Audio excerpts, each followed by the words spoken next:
రాఘవేంద్ర గారు, జిల్లాల సంఖ్య అలాగే ఉంచి సరిహద్దులు మార్చేస్తారా? ఇప్పుడు మీరు రామ్మోహన్ రావు గారు మాట్లాడిన మాటలు విన్నారు. సాంస్కృతిక వైభవం ఉంటుంది, అదే జిల్లాలు శాశ్వతం కానీ నియోజకవర్గాలు కాదంటున్నారు. మరి కూటమి ప్రభుత్వం ఆలోచన ఏ విధంగా ఉంది? ఎందుగారు ముందుగా మీకు అదేవిధంగా ప్యానెల్లో ఉన్నటువంటి మనోహర్ గారికి, చిన్నపరెడ్డి గారికి, పెద్దలు రామ్మోహన్ రావు గారికి, ప్రైమ్ లైన్ వీక్షకులందరూ కూడా గుడ్ మార్నింగ్. ఈరోజు మేము పదే పదే అదే చెప్తా ఉన్నాం. గతంలో అంటే దాదాపు 39 నెలల క్రితం వైఎస్ఆర్ కాంగ్రెస్ పార్టీ జగన్మోహన్ రెడ్డి గారు ఏదైతే జిల్లాల విభజన పార్లమెంట్ ప్రాతిపదికన చేశాడో అది కరెక్ట్ గా లేదు.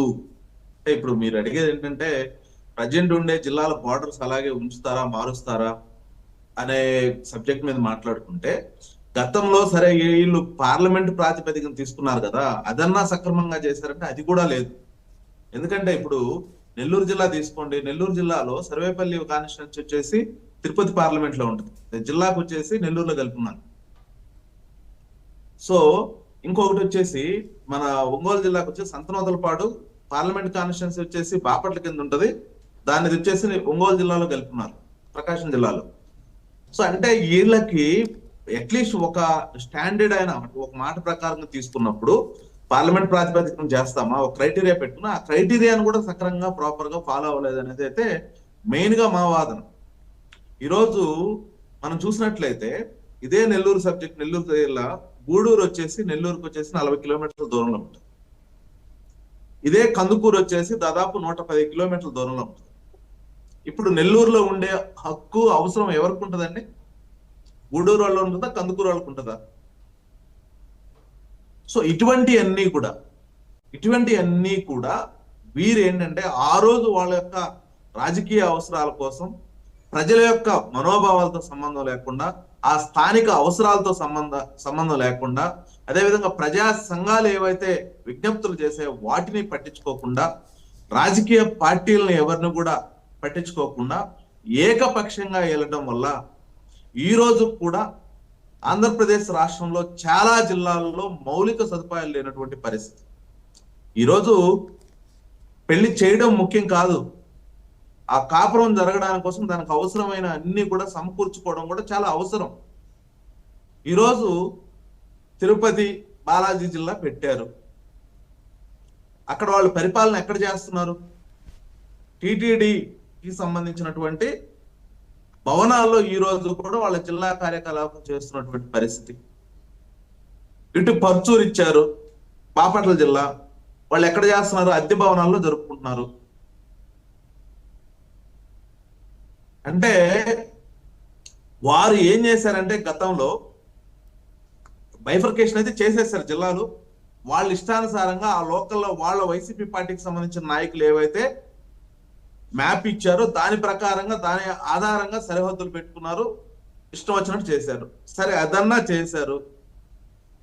2022 ఏప్రిల్ 3వ తేదీన వీళ్ళు చేసినటువంటి జిల్లాల బైఫర్కేషన్ ఏదైతే ఉందో అది వీళ్ళు సెంట్రల్ గవర్నమెంట్ కి ఎప్పుడు పంపించారు ఆమోదానికి? ఎమ్మడే ఏమన్నా చేశారా? దాదాపు 18 నెలల టైం పట్టింది వాళ్ళకి, అంటే 1.5 సంవత్సరం పట్టింది. వీళ్ళకి ఇవన్నీ కూడా పట్టవండి. అయితే మేము ఇప్పుడు పదే పదే చెప్తా ఉన్నాం, లోకేష్ గారు యువగళం పాదయాత్రలో కానీ, నారా చంద్రబాబు నాయుడు గారు ప్రజలకు సంబంధించి మేము ఎలక్షన్ టైంలో చేసినటువంటి హామీలకు కానీ, ప్రజల నుంచి ఆ లోకల యొక్క స్థితిగతుల నుంచి కానీ, ప్రజా సంఘాల నుంచి కానీ అనేకమైనటువంటి విజ్ఞప్తులు ఉన్నాయి.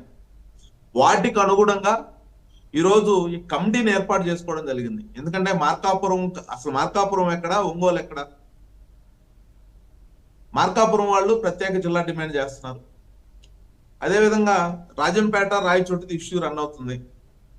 కొన్ని ప్రాంతాలను అశాస్త్రీయంగా వీళ్ళు డివైడ్ చేసినటువంటి పరిస్థితి. కాబట్టి మేము ఎలక్షన్ టైంలో ఏవేవైతే హామీలు ఇచ్చామో ఆ హామీలన్నిటికీ కూడా కట్టుబడి ఆ లోకల్ పరిస్థితుల్ని, అక్కడ ఉన్నటువంటి ప్రజల యొక్క అభిప్రాయాల్ని, ఆ స్థానికంగా ఉన్నటువంటి వాళ్ళ యొక్క మనోభావాలన్నింటినీ కూడా కన్సిడర్ చేసుకొని ఏ ఒక్కరిని కూడా ఇబ్బంది పెట్టకుండా, ఎవరి యొక్క మనోభావాలు కూడా దెబ్బతీయకుండా, ఇప్పటికీ కూడా మనం చూస్తా ఉన్నాం ట్రాన్స్ఫర్స్ జరిగితే ఉమ్మడి జిల్లా ప్రాతిపదికన ట్రాన్స్ఫర్ చేస్తున్నారు.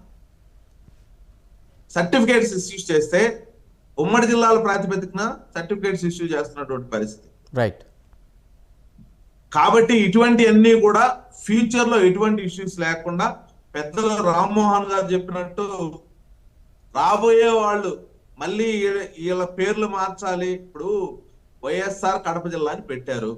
కడప అనేది అక్కడ స్థానికంగా ఉన్న వాళ్ళకి చాలా మందికి ఒక సెంటిమెంట్, ఒక బ్రాండ్. అది అసలు ఆ జిల్లాలో కడప అనేది తీసిపడేసి వైఎస్ఆర్ జిల్లా అని పెట్టుకున్నారు.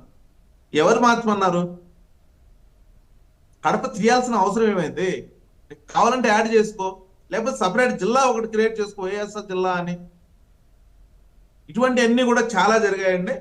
ఈ ప్రభుత్వం అయితే ప్రజలకు ఏదైతే హామీ ఇచ్చిందో దానికి కట్టుబడి రానున్న రోజుల్లో ఎటువంటి ఇబ్బందులు లేకుండా ఫ్యూచర్ లో కూడా ఇంకొక 100 సంవత్సరాలు కావచ్చు, 200 సంవత్సరాలు కావచ్చు, రైట్. ఈ మళ్ళీ వచ్చే వాళ్ళు జిల్లాలని రూపురేఖలు మార్చాలి, జిల్లాల పేర్లు మార్చాలనే ఆలోచన లేకుండా చేసేదైతే ముందుకెళ్తా ఉన్నాం. దీనిలో కొన్ని కొత్త జిల్లాలు కూడా ఖచ్చితంగా ఏర్పడాల్సిన అవసరం కూడా ఉంది. ఎందుకంటే జిల్లాలో పాపులేషన్ పెరుగున్నారు, ప్రతి జిల్లాలో కూడా పాపులేషన్ పెరుగుంది. కాబట్టి ఈ పాపులేషన్ కు అనుగుణంగా జిల్లాల సంఖ్య కూడా పెరగొచ్చని అయితే ఆశిస్తా ఉన్నాం. రైట్. రాఘవేంద్ర గారు మళ్ళీ మాట్లాడదాం. మనోహర్ గారు ఏమంటారు? జిల్లాల సంఖ్య అలాగే ఉంచి సరిహద్దులు మారుస్తారా? ఏ విధంగా అంటే ఇప్పుడు రాఘవేంద్ర గారు చెప్పిన దాన్ని బట్టి చూసినా కూడా